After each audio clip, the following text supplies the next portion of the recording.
Hey guys, this is Naman. I'm the founder of reference.com. We are a market network for freelancers and agencies in India and abroad. Today we are going to talk about the 7 sins that your product must perform to become very, very large.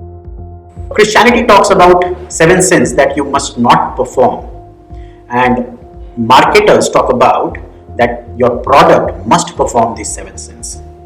There is a longer version of this video that I'll put the link in the description for. But for now, we'll take a quick look on what these 7 sins are and why they are important to evaluate your product.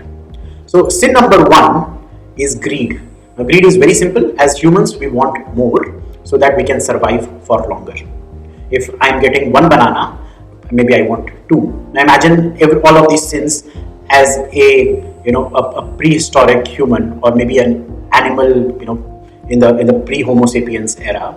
So I would want more for everything so that I can conserve my energy for a later day, but still have all the fruits, right? So instead of 1 banana, maybe I want 2, and that is what greed means, right? So if you are launching an app that gives me 10% discount, I would take it because greed, right? More for less. The second sin is lust. Lust basically means your ability to attract a partner for mating so that you can reproduce and your legacy can live. So if you don't survive long enough, at least your legacy lives, and hence you want a product that helps you attract the opposite gender. And that would, if you've seen ads of deodorants, they generally talk about these. And there are other stuff that would make you just more attractive for the opposite gender, and that's lust. There are very few internet products that can actually help you do this, but if you can crack this, maybe you've done a great job. The third thing is gluttony. How can you help me consume more? Right? And gluttony literally comes from gluten, which is about eating more.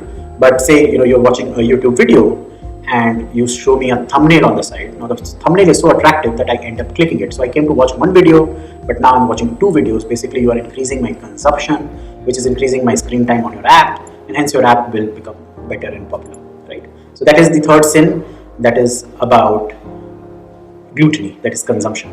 The fourth sin is pride. Do I feel good about using your app?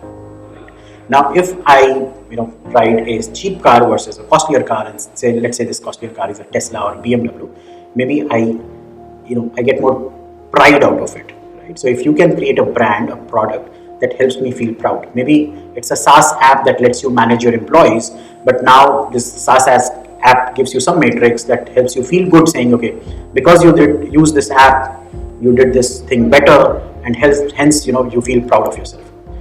Now, the opposite of pride is sin number 5, that is envy. Now, if I am feeling proud, is my neighbor feeling envy? Now, imagine if I'm riding this costly car, say a BMW, I am feeling proud because I'm inside the car, but the BMW does not have a logo on it. So my neighbor doesn't even understand what I'm driving. He doesn't feel envy. Now, because he doesn't feel envy, he doesn't have this urge of buying a BMW. Hence, not putting a logo is a bad idea. So if your product is packaged in a way that creates envy, it could happen, say, it's an exclusive, thing for club members only, or there is some gated community.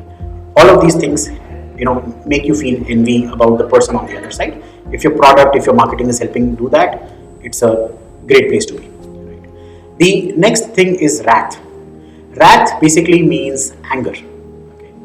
And anger on the incumbent. So you've seen political parties do this a lot, where they say, okay, the current thing is bad, this is the new thing that you should be using, the current app that you're using is bad, this is the new thing that you're using. This was done very successfully by Facebook. When they entered India, they started doing PR around privacy. Now, the social media network that was popular before that was Orkut. By default, Orkut, everything was public. Facebook, everything was limited to your friends. Now, this is what they used.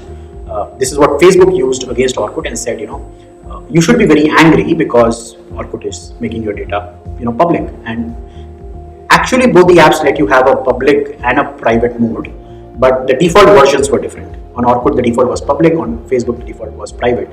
But they managed to create a lot of anger, right? And that is what helped them propagate the app. And eventually, Facebook replaced Orkut completely. This is what Apple is trying to do with their ads as well, where they are saying that there is some privacy concern with the current ad networks, will start blocking them, but now Apple has launched their own ad network.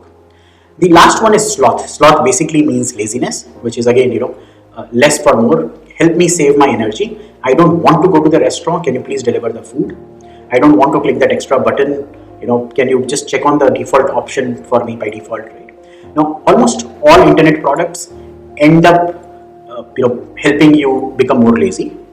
Some internet products maybe instill pride, and greed is a great way to drive adoption in early days.